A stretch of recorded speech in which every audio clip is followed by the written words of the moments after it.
this is Aromie here. Welcome back to Degraman. We're here. Nearing the ending is what I'm assuming. Why did you try to kiss me on the train? I had always pushed you away and spur of the moment. Besides, in my mind, I had already explained myself to you, and we had already kissed the day before. Wait, so then you felt it too. What would have happened if I had invited you into my room instead? I probably would have told you the same thing as Vincent and kissed you, but I'm not sure.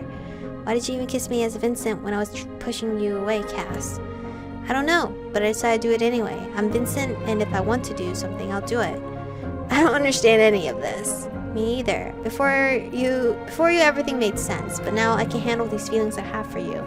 You're causing too much dissonance between my personalities. You don't need to apologize. I don't think these changes are bad. You're so good to me. I rubbed my cheek against Cass's shoulder, and as I relished his comforting warmth. Not good enough. If I was better, we wouldn't be in this situation. What are you pondering now? I was just thinking about my negative experiences. You're boring too, you know. That's why I try to keep quiet. Aww. Cass is the true lover boy. Cass' pleasant, calm, and slightly monotonous voice soothes me as I snuggle up to him. Feeling him against my body like this is as if all my questions and misunderstandings have completely disappeared. Good night, Michiko. He drops another light kiss on the top of my head, and I finally fall into a very peaceful slumber, the first one I've had in a long while.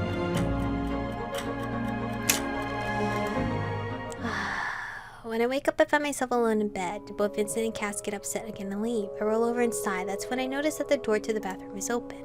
Not sure what I should expect, I get up and cautiously peek inside. Vincent and Cass are lying on opposite sides of the tub. Vincent's back is to the door and almost completely hidden by the curtain. All I can really see is his knee peeking out of the water. But Cass is visible in all his glory, and he looks amazing. I watch as water drips from his slick black hair down to his tan body, then roll over his powerful muscles on their way down to... Thank the gods, the tub is filled with bubbles. I don't think my heart could have taken it otherwise. Sorry to interrupt. I'm about to spin around, but I'm stopped by Cass's chuckle. Stay.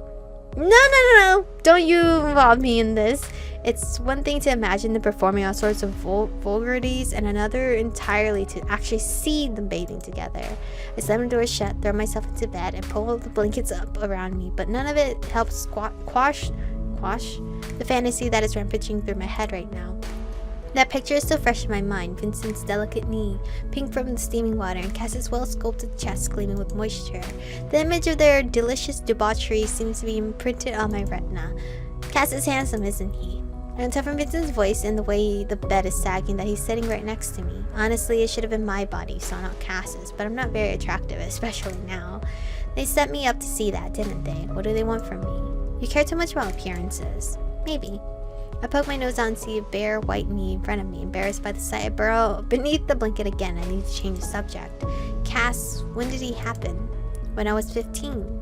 15? How is he our age? Shouldn't he be older? I expended a lot of energy catching Cassel up, but he's still 18.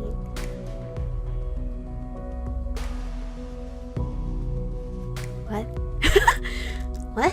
Well, none of it adds up. Wouldn't that make you 34? Vincent sighs heavily. No, I'm 20. Then how can he be 18? He should be 5 years old. And to be frank, he doesn't look 5, and he certainly doesn't act like it. We share common life experiences. Cass can't grow older than me, but he can catch up. Life experiences. Fine then, explain to me how someone can grow so quickly in just 5 short years. For Kwanzis, our growth isn't limited like it is with normal humans. Indignant, I pinch Vincent's knee, but I'm finally ready to say what has been sitting on the tip of my tongue. Ugh. You wanted me to join you in the bath, didn't you? Yes, I did. It's starting to get pretty hot under the blankets, but I'm not leaving them. They're the only thing preventing me from plunging headfirst into the depths of debauchery. So then everything between us is good. Will you get out from under there? I don't really like talking to blankets, you know. Vincent's hand slips underneath as he searches for me. It's hot as hell under here. Are you intent on winning a Darwin Award for suffocating yourself in bed? Not really. Then come out. Come out from under my security blanket as Vincent lies there naked. Is he naked? Why? And what about Cass? Sure, he's quiet, but it's not like I can just ignore his presence. The entire scene in the bathroom is definitely staged, and it's now leading to something incredibly vicious. I always wanted to be close to Vincent, and Cass was never part of that equation. Her knees are sparkling. I'm wearing my robe. Vincent wearing a robe is slightly less dangerous than a Vincent not wearing one, and so I shyly poke my head out from under the blanket to once again see him sitting next to me. Pulling myself together, I try to not look directly at him. But then we get to talking, and Vincent is being so sweet that I completely lose control and succumb to my base impulses. He resists at first, but the balance of power quickly shifts once Cassel walks in. Then we experience something truly incredible. Nah? What? What the hell is happening? Opening my eyes, I realized that my blindfold is gone. It seems I had fallen asleep even though the day had just begun. Stretching my entire body, I relish the pleasant tiredness I feel in it. I'm waiting for the heartbreak. I'm just waiting for it. The boys are sleeping next to me and are apparently just as spent as I am. Cass is snuggled against my back, and in front is Vincent, who I pat lightly on the cheek, only hear him mutter something about polymers being before dozing back off again. Letting them sleep, I grab Vincent's book from the nightstand and begin skimming through it. I really need to order my emotions. At a certain point, Cass's head rolls into my lap just as Vincent leans against my leg. I think it's time that I set my depraved nature. Besides, embracing it is so much more fun than the alternative. Cass wakes up a little while later and stares at me with his overwhelmingly steely eyes. Why are you staring at me like that? I was just wondering if I should get dressed. I suddenly feel like I'm embarrassing you. Don't worry, I'll be fine, probably. Cass shrugs, gets up and begins to dress. It would just be reconnaissance.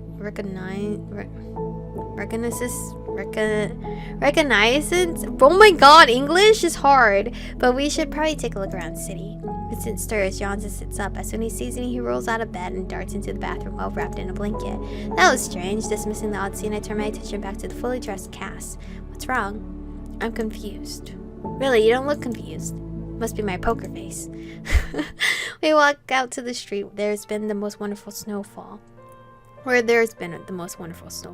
Cass takes my hand, but when I questioningly look over at Vincent, he just shrugs.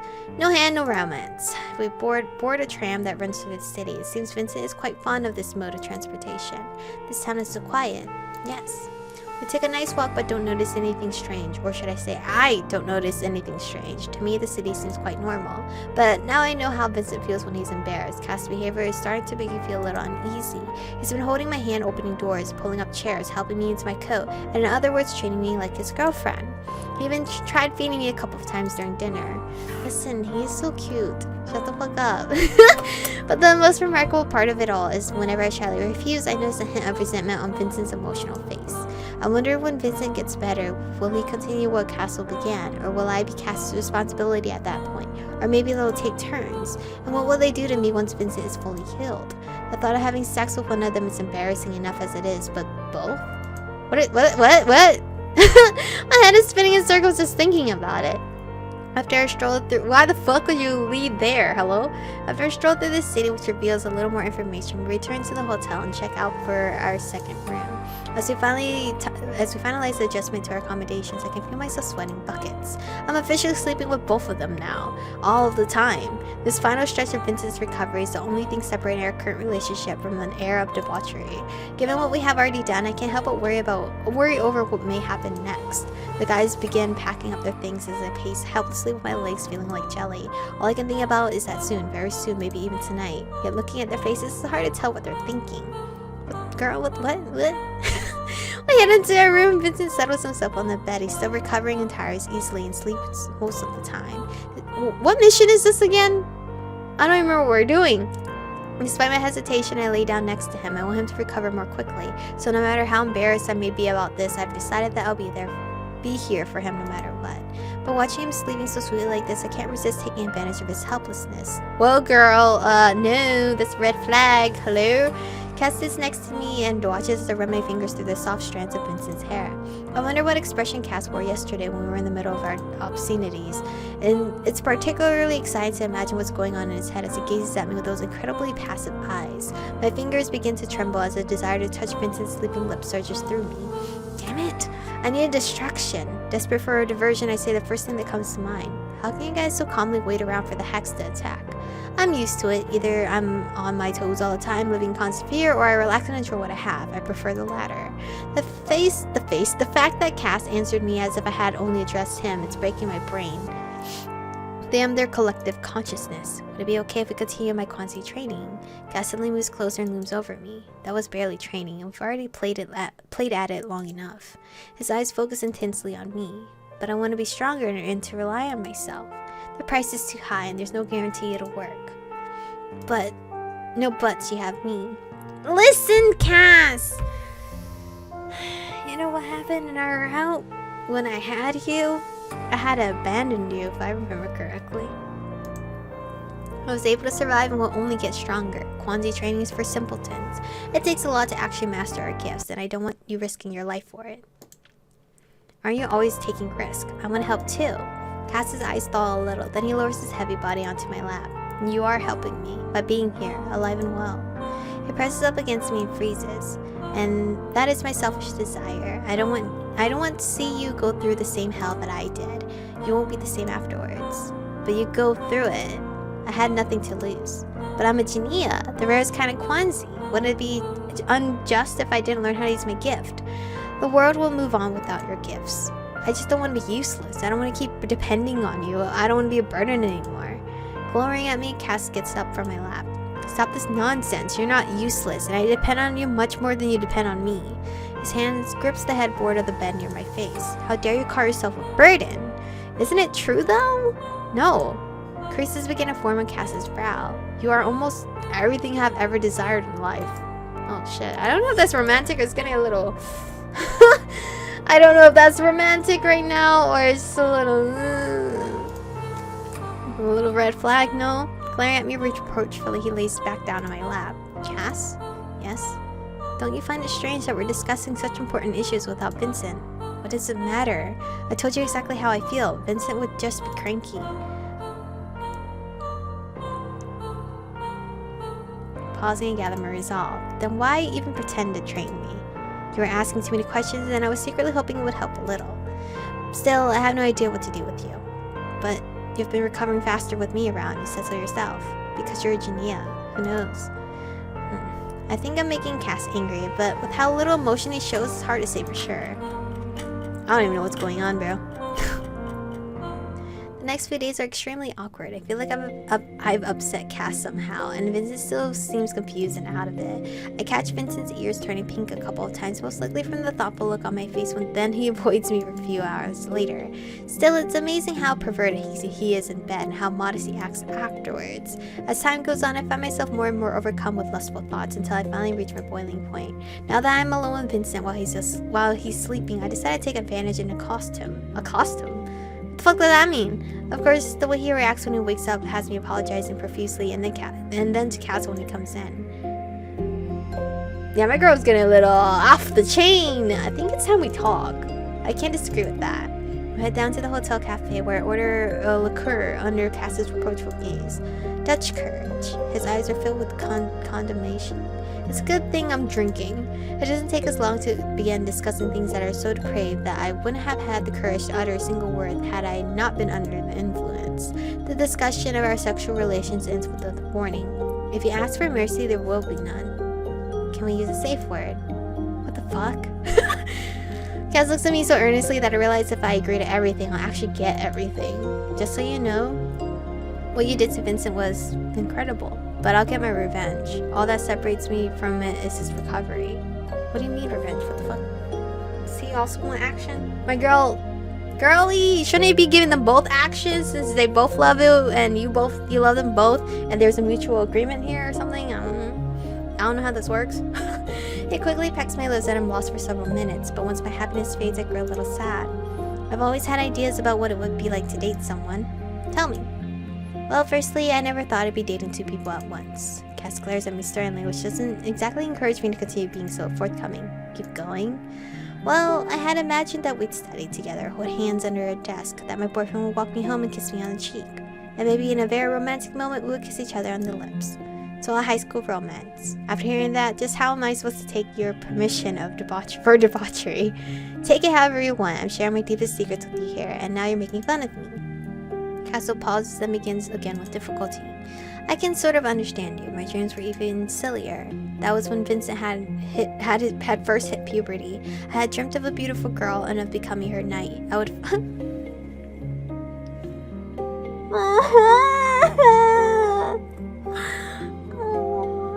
off her enemies and rescue her. A literal prince! Oh my god, a little fucking... Well, he said knight, but I'm gonna pretend you're Prince Charming either way. You know? You just got promoted, but... Oh my god.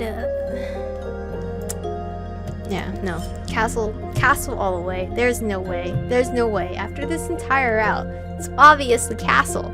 Cassel is the man for my heart. And this whole time I thought it was going to be Vincent when I first played the demo in the beginning, because he seemed like the character type I would go for. Joke's on me. But anyway, this is where we're going to stop for today's episode. I feel like maybe there's one more, who knows. But thank you guys for watching today's episode. Stay beautiful, and I'll see you guys in the next one.